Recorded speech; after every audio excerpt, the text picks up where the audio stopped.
அரசியல் ஆயிரம் நேயர்களுக்கு வாழ்த்துக்கள்.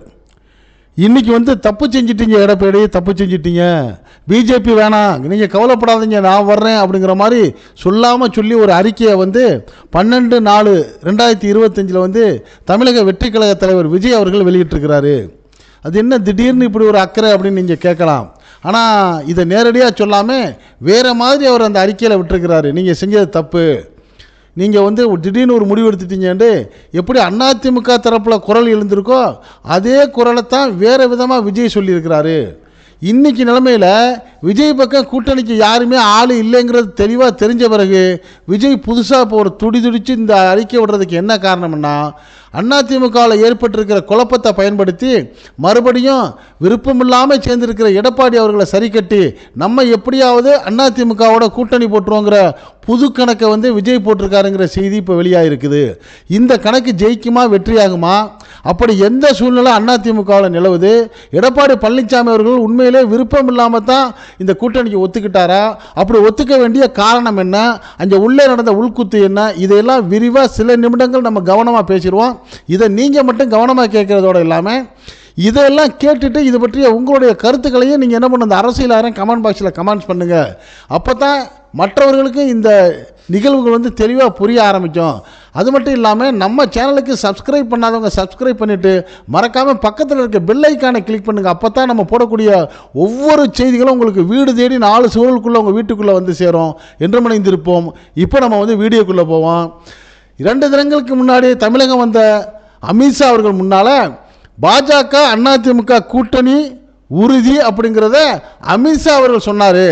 அமித்ஷா அவர்கள் சொன்னதை எதையுமே மறுக்காமல் அதற்கெல்லாம் அமைதியாக இருந்து உள்ளூர சிரிப்பு வருதோ இல்லையோ உதட்டில் சிரிப்பு காமிச்சு ஒத்துக்கிட்ட மாதிரி ஒரு நிலையில் உட்கார்ந்துருந்த எடப்பாடி பழனிசாமி அவர்கள் மனசுக்குள்ளே என்னென்னமோ போராடிக்கிட்டு தானே இருக்கிறாருங்கிறது அவர் முகத்தை பார்க்க ரொம்ப பேருக்கு சைக்காலஜிக்கலாக புரிஞ்சிருக்கும். அப்படிப்பட்ட ஒரு இக்கட்டான சூழ்நிலை எடப்பாடி அவர்களுக்கு என்னதாங்க வந்துச்சு அப்படிங்கிறப்ப விஜய் கூட இந்த அறிக்கையில் என்ன சொல்லியிருக்காருன்னா, திமுகவை மறைமுக கூட்டாளியாக ஏற்கனவே தயார் செய்துவிட்ட நிலையில், யார் பாஜக ஏற்கனவே தயார் செய்துவிட்ட நிலையில் தன்னுடைய பழைய பங்காளியான அகில இந்திய அண்ணா திமுகவை பகிரங்க கூட்டாளியாக பாஜக மீண்டும் கைபிடித்தது ஒன்றும் ஆச்சரியப்படுறதுக்கு இல்லை அப்படின்னு யார் சொல்றா? விஜய் சொல்றாரு. பாஜகவுக்கு திமுகவே மறைமுக கூட்டாளியாம். இப்போ அதிமுக பழைய கூட்டாளியை புதுப்பிச்சுக்க போகிறாங்கன்னு சொல்லி என்னமோ ஒரு புதுசாக அவர் டைரக்டர்கள் எழுதி கொடுக்குற வசனங்களை கதாநாயகர்கள் அழகாக பேசுவாங்க. அப்போ தான் கைதிட்டு விசில் அடித்து கைதிட்டுவாங்க ரசிகர்கள். அது மாதிரி இவருக்கு யாரோ எழுதி ஒரு கொடுத்துருக்குறாங்க, அதை அவர் அழகாக வாசிச்சிருக்கிறாரு. இது யாராச்சும் நம்புவாங்களாங்க?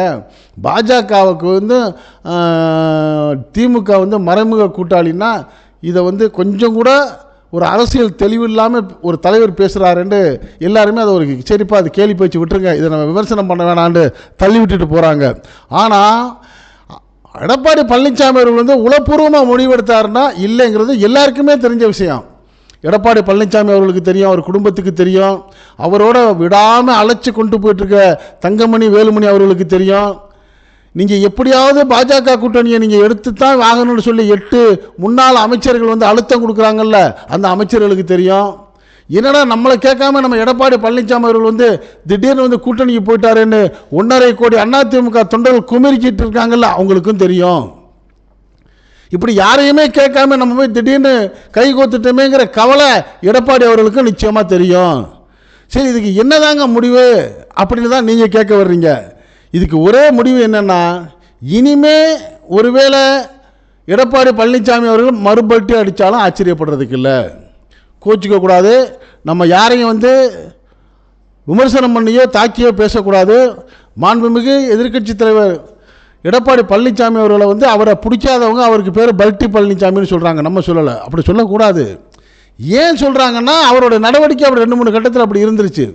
ஏற்கனவே டெல்லியில் அமித்ஷா அவர்கள் பக்கத்தில் உட்கார்ந்து அமித்ஷாவுக்கு வலதுகரமாக உட்கார்ந்து கூட்டணி என்டிஏ தேசிய ஜனநாயக முன்னணி கூட்டணின்னு அறிவிச்சிட்டு 2 நாளில் இங்கே கூட்டணி இல்லைன்ட்டார்ல, அப்போ இந்த பேர் வச்சாங்க.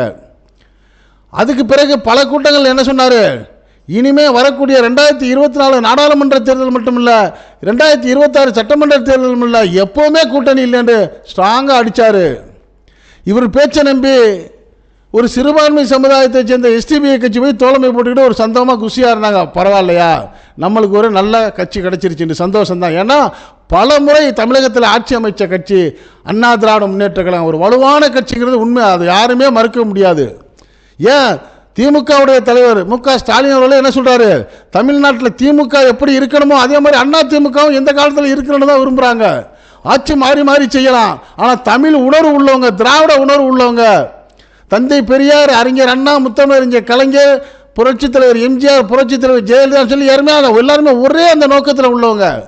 கடைசியாக ஜெயலலிதா அம்மா என்ன சொன்னாங்க, நான் தெரியாதனமா பாஜகவில் ஒரு கூட்டணி வச்சுட்டேன், இனி என் வாழ்நாளில் அந்த தவறை செய்ய மாட்டேன் நாங்கள்ல, அப்படி சொன்ன தலைவி பேச்சை மீறிட்டு இவங்க போய் கூட்டணி வச்சதே ஒரு 1வது பல்ட்டியா இல்லையா? இப்போ விஜய் அவர்கள் என்ன எதிர்பார்க்குறாங்க, இந்த பல்ட்டி அடிக்கிறதுல ஒன்றும் அவருக்கு ஒன்றும் பெரிய விஷயம் இல்லை. இப்போ நம்ம அதை சரி கட்டிட்டோம்னா, ஐயா நீங்கள் சொன்னதெல்லாம் நாங்கள் ஏற்றுக்க முடியாது, எங்கள் தொண்டர்கள்லாம் இப்போ பெரிய குழப்ப, உண்மையும் அதுதான், 1.5 கோடி தொண்டர்களும் ஒருத்தர் கூட விரும்பலை, எங்கள் கூட்டணியால் உனக்கு ஓட்டு வர்றதுலாம் வாய்ப்பு இல்லை, எங்களுக்கு வர்ற ஓட்டும் இல்லாமல் போயிடும் போல இருக்கு. எங்களோட நெகமும் சதயமாக இருந்து என்னுடைய கருத்துக்களை எல்லாம் ஒவ்வொரு ப்ரெஸ் மீட்லையும் ஆவேசமாக பேசிக்கிட்டு இருந்த ஜெயக்குமாரே என்ன சொல்லிட்டாரு, போயா எனக்கு அரசியல் வேணாம் ஒன்று வேணான்னு ஓடி போயிட்டாரு. கடைக்கோடி தொண்டரெல்லாம் போயிடுவான் போல இருக்கு. நாளுக்கு நாள் ராஜினாமா கடிதங்கள் நிறையா வர ஆரம்பிச்சிருச்சு. ஐயோ எனக்கு கட்சி அழிஞ்சு போயிடும் போல இருக்கு. எல்லாரும் சொன்னாங்க, ஐயா பாஜகவோட கூட்டணி சேர்ந்தா தான் கூட்டணி சேர்த்து அழிச்சிருவாங்கன்னு சொல்லி, நீ சேர்க்கறதுக்கு முன்னாடியே அழிச்சிட போறா போல இருக்கு, உன் உறவு வேணான்னு சொல்லி கூடிய விரைவில் எடப்பாடி பழனிசாமி இன்னொரு பல்ட்டி அறிவிப்பு அடிச்சுட்டு கூட்டணிக்கு புது ஆளுகளை தேட ஆயத்தமாயிட்டாருங்கிற ஒரு செய்தி உண்மையோ பொய்யோ உலா வர ஆரம்பிச்சிருச்சு. இந்த செய்திக்கு அச்சாரம் போடுற மாதிரி தான் நான் இருக்கேன் ராசா கவலைப்படாதேன்னு சொல்லாமல் சொல்லியிருக்காரு விஜய். இப்போ விஜயோட எதிர்பார்ப்பு என்னன்னா, இப்படி ஒரு பல்ட்டியை எடப்பாடி அவர்கள் போட்டுட்டு வந்துட்டார்னா நம்மளுக்கு வேற வழியே இல்லை, கூட்டணிக்கு கட்சியே இல்லை, நம்ம போய் டக்குனு போய் அதிமுகவில் ஒட்டிக்கிறோம். நம்ம போய் ஒட்டிட்டா பாட்டாளி மக்கள் கட்சியில் இங்கே அப்பா அம்மான்னு அடிச்சுக்கிட்டு இருக்கிறாங்க. அப்பா சொல்றாரு, டே அதிமுகவுக்கு தானே போகணும், நான் தான்டா அந்த நிறுவனர் தலைவர், நான் சொல்றதுதான் முடிவு, நான் தான் தலைவர், உனக்கு கொடுத்த தலைவரை புரிஞ்சிட்டேன்னு சொல்லி அப்பா சொல்றாரு. மயன் சொல்றாரு, நீ என்ன வேணாலும் செஞ்சுக்க, என்ன பார்க்கறதுக்கு நான் பனையூருக்கு ஆளுகளை வர சொல்றேங்கிறாரு. அப்பாவுக்கு மகனுக்கு வீட்டுக்குள்ள சண்டைங்க. என்ன சண்டை? மயன் அன்புமணி டாக்டர் ராமதாஸ் எனக்கு பாஜக கூட்டணி தாங்க வேணும். ஏன் ஹரியானாவில் மருத்துவ பல்கலைக்கழகத்துக்கு நான் வேற மாதிரி கையெழுத்து போட்டு கொடுத்துட்டேன்னா அதை கேஸை போட்டு தொங்கிக்கிட்டு இருக்கியா, நான் அந்த கூட்டணியை விட்டு வந்தால் என்ன தூக்கி உள்ளே வச்சிருவாங்க, ஐயோ நான் வர முடியாது, அங்கே தான் போவேன். அவர் அடம் பிடிச்ச, ஆனால் உன் பேச்சை கேட்டு போன 2024 நாடாளுமன்றத்தில் ஒன்றுமே இல்லாமல் போச்சு, அதுக்கெல்லாம் நான் தயார் இல்லை. இப்போ திமுக கூட்டணிக்கும் போக முடியல, அங்கே விடுதலை சிறுத்தைகள் கட்சி பெவிக்கால் போட்டு ஒட்டிக்கிட்டு உட்காந்துருக்காங்க, அங்கேயும் போக முடியாது, அண்ணா திமுகவை தான் போக வேண்டாம் அப்பா சொல்ல பிரச்சனை இருக்குது. இதை பயன்படுத்தி விஜய் அவர்கள் நினைக்கிறாரு, அதிமுகவை நம்ம சேர்ந்து பாட்டாளி மக்கள் கட்சியை இழுத்துட்டோம்டா ஆட்டோமேட்டிக்கா தேமுதிக வந்துடும், உண்மையிலே ஒரு வலுவான கூட்டணியும் வந்துடும், பாஜகவை நம்ம நம்பி. அதாவதுங்க இதெல்லாம் விஜய் நினைக்கிறதுக்கு இன்னொரு கருத்து சொல்றாங்க, அது உண்மையா பொய்யான்னு தெரியலைங்க. இந்த கிசுகிசுங்கிற மாதிரி தான் இப்போ செய்தி வர ஆரம்பிச்சிருக்கு. இந்த வெயில் காலத்தில் வெயிலுடைய வெப்பத்தோட கிசுகிசு வெப்பம் பயங்கரமாக இருக்குது. ஏற்கனவே விஜயை வச்சு தான் ஒரு பிளான் போட்டிருக்காங்க பாஜக. அது இவர் சில டிமாண்ட் சொல்லியிருக்காங்க, அவங்க சில டிமாண்ட் சொல்லியிருக்காங்க. அதில் 2 பேருக்கு ஒத்து வரல, அதில் தான் விஜய் கழட்டிட்டு வந்துட்டாரு. இப்போ என்ன நினைக்கிறாரு, என்ன நீ கழட்டி விட்டுட்டீல, உன்னை நான் கழட்டி விடுறேன் பாரு அதிமுகவில்னு சொல்லி புது திட்டம் போட ஆரம்பிச்சிட்டாரு விஜய். விஜயோட திட்டத்தை பயன்படுத்திக்கிட்டு அதிமுகவில் இருக்க தொண்டர்களும் மற்ற தலைவர்களும் கொடுக்குற எதிர்ப்பை பயன்படுத்திக்கிட்டு, அமித்ஷா நீங்கள் தான் சொன்னீங்க, கையை தூக்க சொன்னீங்க, எனக்கு கொஞ்சம் வலியாக இருந்துச்சு, தூக்கி விட்டது கொஞ்சம் சுகமாக இருந்துச்சு, அவ்வளோதான், எனக்கு வேறு ஒன்றும் தெரியாது சாமி, நான் கொஞ்சம் மயக்கத்தில் இருந்தேன்னு சொல்லிட்டு கூட மாறினாலும் மாறுவார் எடப்பாடி பழனிசாமி அவர்கள்னு பலரும் பேசுகிறாங்க. இதெல்லாம் ஒரு பக்கம் இருக்கிறப்ப இந்த குழப்பத்தை பயன்படுத்திக்கிட்டு திமுக தலைமையை மிரட்டுற மாதிரி இப்போ இன்னொரு புது கூட்டம் கிளம்பி இருக்கு. தமிழ்நாடு காங்கிரஸ் கமிட்டியினுடைய தலைவர் செல்வ பெருந்தையுடைய பிறந்த நாளுக்கு ஒரு போஸ்டர் ஒட்டியிருக்காங்க. அதில் என்ன ஒட்டியிருக்கிறாங்கன்னா, 2026 துணை முதல்வர் அவர்களே, யார நம்ம செல்வ பெருந்தையை துணை முதல்வர் அவர்களேன்னு சொல்லி வரவேற்று அந்த கட்சியுடைய மாநில செயலாளர் ஒரு போஸ்டர் ஒட்டியிருக்கிறாரு. இந்த போஸ்டர் செல்வ பெருந்தையோட ஒப்புதலோடு வெளியிட்டதா இல்லை அவருக்கு தெரியாமல் வெளியிட்டதா, நீ பாட்டுக்கு வெளியிடுற மாதிரி வெளியிடு, திமுக தலைமையிட்டேருந்து என்ன பதில் வருதுன்னு பார்ப்போம்னு சொல்லிட்டு வெளியிட்டதாண்டு இப்படி ஒரு புது பிரச்சனை கிளம்ப ஆரம்பிச்சிருச்சு. ஏற்கனவே நமக்கு தெரியும், விடுதலை சிறுத்தை கட்சியில் இருந்த அந்த ஆதவர்ஜனா என்ன பண்ணார், ஆட்சியிலும் பங்கு அதிகாரத்திலையும் பங்கு அப்படி இப்படின்னு சொல்லி திமுகவை போட்டு தாக்கி பேசினார்ல, இதே விஜய் மீட்டிங்கில் தான். அப்போ விசிகாவுக்கே ஒரு திமுக கூட்டணி உடையுமோங்கிற ஒரு சூழ்நிலை வர்றப்ப திருமாவளவன் சுதாரிச்சுக்கிட்டாரு. ஆகா, ஏதோ சூழ்ச்சி நடக்குது, இதுக்கு நம்ம ஆளாகக்கூடாது, ஸ்ட்ராங்காக நம்ம திமுக கூட்டணி தான் நிற்போம்னு சொல்லி அவரும் ஸ்ட்ராங் ஆகிட்டார்.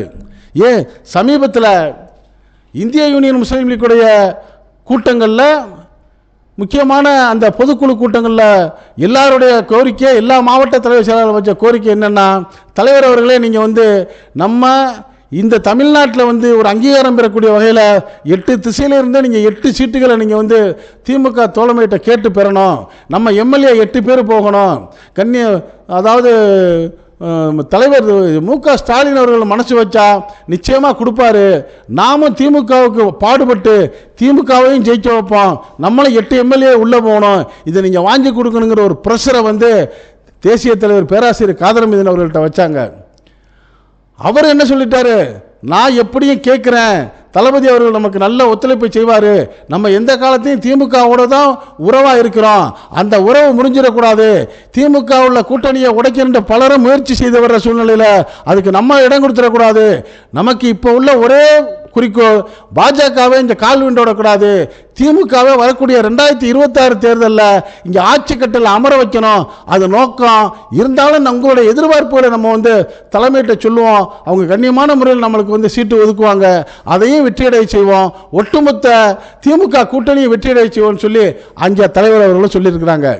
இப்படி எல்லா கட்சிகளுடைய எதிர்பார்ப்புகள் இருந்தாலும் இந்த அதிமுகவில் நடக்கக்கூடிய குழப்பம், விஜய் கொடுக்கக்கூடிய பிரஷர், தேமுதிக கொடுக்க பிரஷர் எல்லாம் வச்சு திமுகவுக்கு ஏதாவது பிரஷர் கொடுக்கணும்னு இவங்க பிளான் போட்டாலும் திமுக கூட்டணி மிக ஸ்ட்ராங்காக வலுவாக இருக்கிறதுனால வரக்கூடிய 2026 தேர்தலில் முத்துவேல் கருணாநிதி ஸ்டாலின் அவர்கள் சொன்ன மாதிரி இலக்கு 200 நிச்சயமாக கிடைச்சிருங்கிற மாதிரி ஒரு நம்பகத்தகமான செய்தி வந்திருக்கு.